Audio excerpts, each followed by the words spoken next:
Hello বন্ধুরা, আজকে নিজের মতো করে একটা আমি চিকেন রান্না করেছিলাম। দুর্দান্ত হয়েছিল খেতে, তাই তোমাদের সাথে শেয়ার করলাম। আমরা তো বিভিন্নভাবে চিকেন রান্না করে খাই, এইভাবে করে দেখো একবার, অনেক দুর্দান্ত হয় খেতে।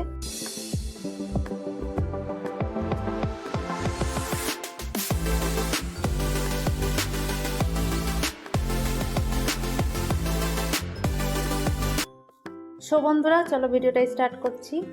চ্যানেল নতুন থাকলে প্লিজ চ্যানেলটাকে সাবস্ক্রাইব করে দিও, পেজ থেকে দেখলে পেজটাকেও ফলো করে পাশে থেকো। তো দেখো, এখানে 500 গ্রাম মতো চিকেন পরিষ্কার করে ধুয়ে নিয়েছি। এখানে দিলাম হাফ চামচ পরিমাণ লঙ্কার গুঁড়ো, আর হাফ চামচ এখানে দিলাম হলুদ গুঁড়ো, আর পরিমাণ মতো লবণ, আর অর্ধেক পাতিলেবুর রস দিয়ে দিলাম। এবারে হাতের সাহায্যে এটা ভালো করে মেখে নিয়ে রেখে দিচ্ছি। এটা 10 মিনিট মতো রাখবো ম্যারিনেট করে। ঢাকা দিয়ে এটা রেখে দেবো রেস্টে। তারপরে দেখো, এখানে কড়াতে আমি 2 চামচ পরিমাণ সর্ষের তেল দিলাম। সর্ষের তেল দিয়ে এবারে গোটা গরম মশলা দেব, আর সাথে দিয়েছিলাম অল্প পরিমাণ হাফ টিস্পুন মতো, তারও কম, জিরে দেখতে পাচ্ছ তোমরা, দিয়ে দিলাম এটা। তারপরে দেখো, এখানে 3টে মিডিয়াম সাইজের পেঁয়াজ দিয়েছি। এবার অনবরত ফুল ফ্লেমেই পেঁয়াজটাকে আমি ভেজে নেবো। হালকা কালার চেঞ্জ হয়ে গেলে এটা আমি অল্প পরিমাণ তুলে নেব। তো দেখো, এখানে কালারটাও চেঞ্জ হয়ে এসছে, অল্প পরিমাণ তুলে নিলাম। এটা গ্রাইন্ড করব। তো তারপরে এটার সাথে কয়েকটা মশলা দেব। তো এখানে দিয়েছিলাম, দেখতে পাচ্ছ যে রসুন, গোটা রসুন 4-5টে মতো, কাজু, আর সাথে দেব 1 ইঞ্চি মতো আদা, আর সাথে দিয়েছিলাম 2টো টমেটো। আর এখানে আমি কাঁচা লঙ্কা দিইনি, লাল লঙ্কার গুঁড়োটা দিয়েছিলাম ম্যারিনেট করার সময়।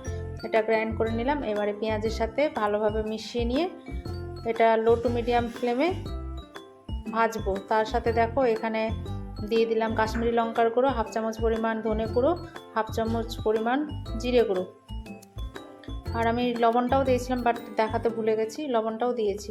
তো দেখো, এবারে ফুল ফ্লেমে আমি কষিয়ে নিয়েছিলাম। তারপর মিক্সি ধোয়া জলটা দিয়ে দিলাম, যাতে করে লেগে না যায় মশলাটা।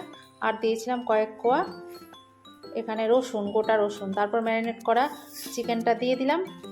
এবারে অনবরত লো টু মিডিয়াম ফ্লেমে রেখে এটা আমি ভালো করে কষিয়ে নেব। সাথে দেখো, 2টো কাঁচা আলু আমি দিয়ে দিলাম এটার সাথে।